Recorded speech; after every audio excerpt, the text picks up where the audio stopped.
दोस्तों हमारे इंडिया में महिलाओं की एक ख़ास बात होती है। आपने देखा होगा कि कभी भी घर में कोई प्रॉब्लम्स आती है तो उनके पास पैसा हमेशा अवेलेबल होते हैं। पता है ये क्यों होता है हमारे साथ में? हमने देखा होगा कि जो हमारी इंडियन वुमेन होती हैं वो हमेशा अपने भविष्य के लिए कुछ न कुछ पैसा बचत करके रखती हैं और उनका बचाया हुआ पैसा एक जो उनका छुपा हुआ बैंक होता है, कोई अलमारी का कोना होगा, कोई दाल का डब्बा होगा, कोई चावल का डब्बा होगा।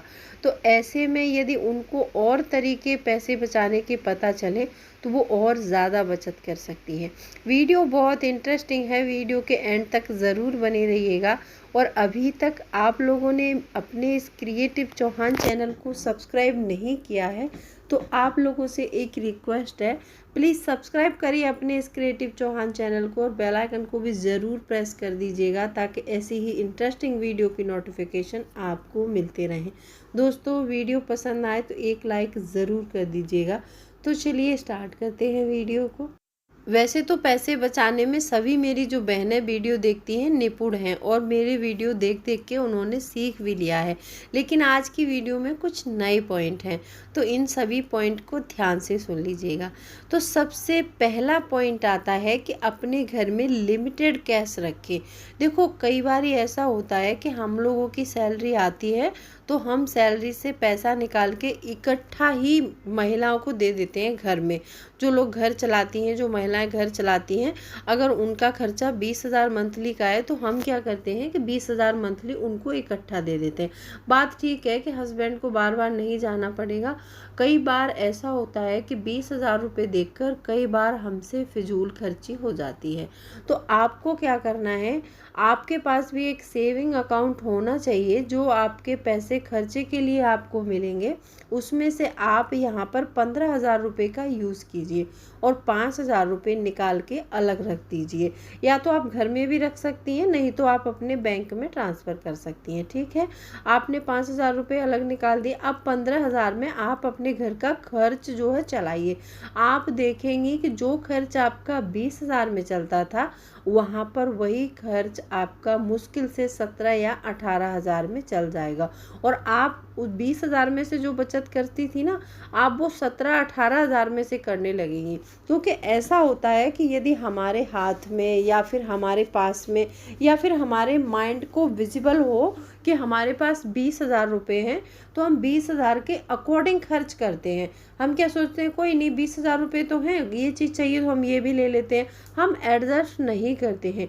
यदि हमें पता है कि हमारे पास सिर्फ 15,000 रुपये हैं और हमें एक महीने का खर्च चलाना है तो हम कोई ना कोई चीज़ों को ऐसा एडजस्ट करेंगे, किसी न किसी चीज़ का ऑल्टरनेटिव ढूंढने की कोशिश करते रहेंगे कि कहाँ से कौन से खर्च को हम कट कर सकते हैं, कौन सा खर्च ज़रूरी है, कौन सा गैर ज़रूरी है। तो ये सारी चीज़ों में हम दिमाग लगा लेते हैं और जब सफिशिएंट अमाउंट होता है, ज़्यादा अमाउंट होता है हमारे पास तो हम इतना सोचते नहीं हैं और हम पैसा खर्च कर देते हैं। तो इसीलिए यदि आप अपने घर में कैश रखते हैं तो कैश आप लिमिटेड रखिए।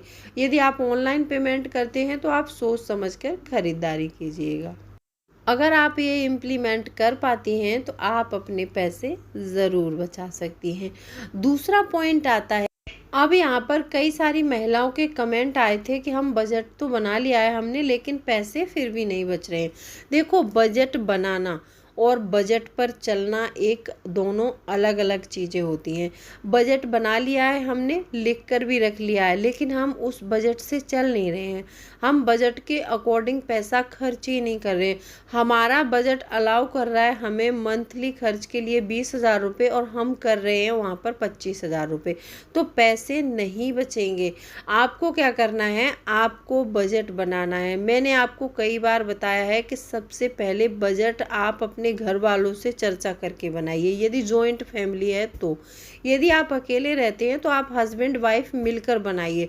हस्बैंड से भी पूछिए कि कौन से ऐसे खर्चे जो इस मंथ में आने वाले हैं और आप अपने आप से भी पूछिए कि ऐसे कौन से खर्चे हैं जो मंथ में आएंगे।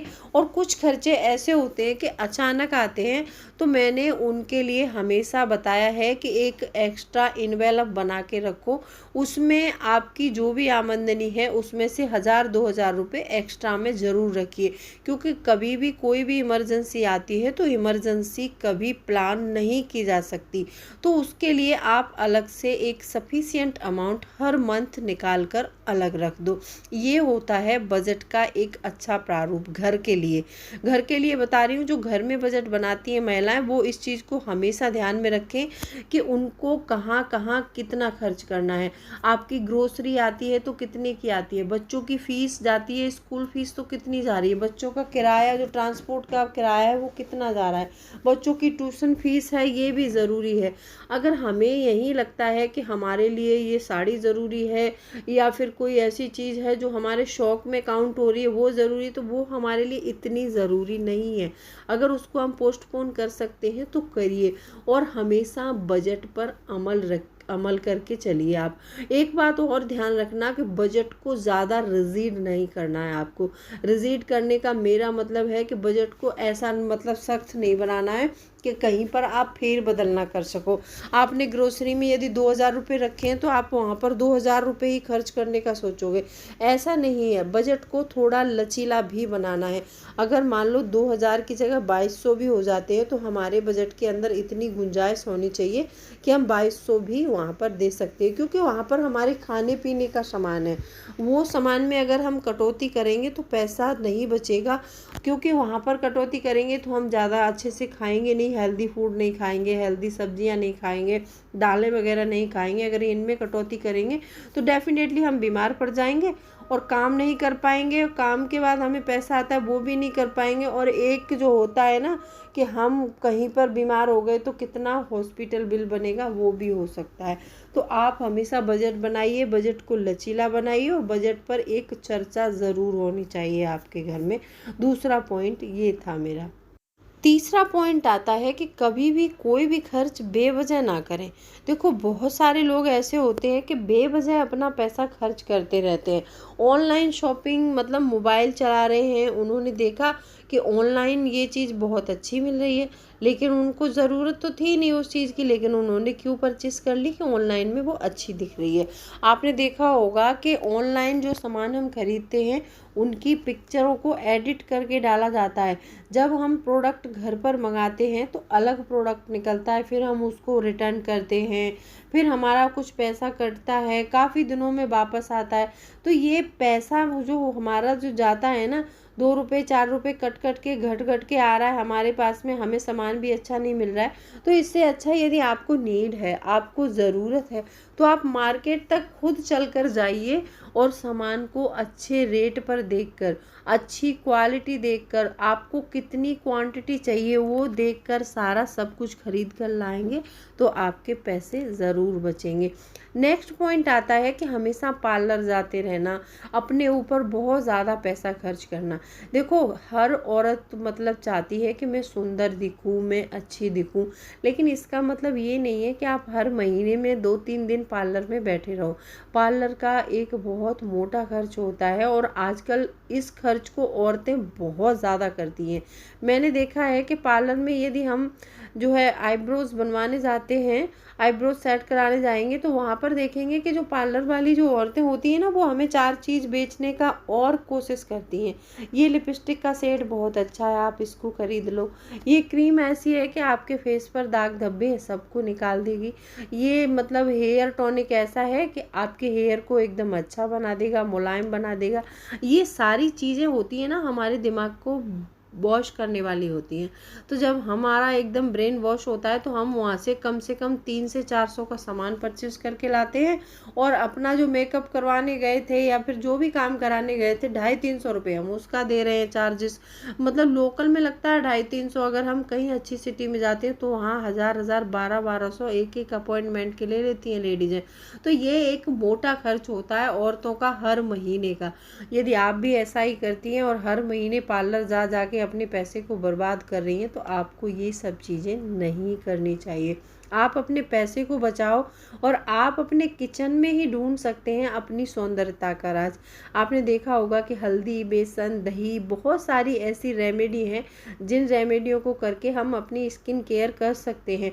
और रेमेडी भी मत करो, आप मॉर्निंग में अच्छे से जूस पियो और अपना अच्छा सा एक स्किन रूटीन बना लो, घर के सामानों से ही अपनी स्किन की देखभाल करो, तो वो भी एक अच्छा ट्रीटमेंट होता है। लेकिन उसमें क्या है कि हमको मेहनत करनी पड़ती है और मेहनत करने के लिए आजकल कोई भी तैयार नहीं होता है। तो पार्लर में जाओ, पैसे फेंको और अपना अच्छे से मेकअप वगैरह करा के आ जाओ और घंटे 2 घंटे चलाओ और बाद में उसको धो लो, फिर वैसे ही हो जाते हैं। तो आपका पैसा ऐसे ही बर्बाद चला जाता है। तो आपको ये चीज़ें नहीं करनी है, इन चीज़ों पर ध्यान देना है। हाँ, यदि आप पैसे वाले हैं तो उनके लिए तो ये मतलब टिप्स बिल्कुल बेकार हैं। यदि मिडिल क्लास हैं और आप ऐसी फैमिली से बिलोंग करते हैं कि बहुत कम पैसा है आपके पास, तो आप ये सारी चीज़ें छोड़कर अपने पैसे बचाने पर ध्यान दीजिए और निवेश करने पर ध्यान दीजिए। आई होप आपको वीडियो पसंद आई होगी और ये जो भी मेरी बहनें हैं उनको ये वीडियो ज़्यादा से ज़्यादा शेयर करनी चाहिए, क्योंकि शेयर करते हो ना तो और मेरी बहनें हैं उनको भी ये तरीके पता चले और वो भी अपने को पैसे बचा सके। तो चलिए मिलती हूँ अगले वीडियो में, तब तक के लिए bye bye. Thanks for watching. कोई भी क्वेरी है तो कमेंट सेक्शन में लिख सकते हैं।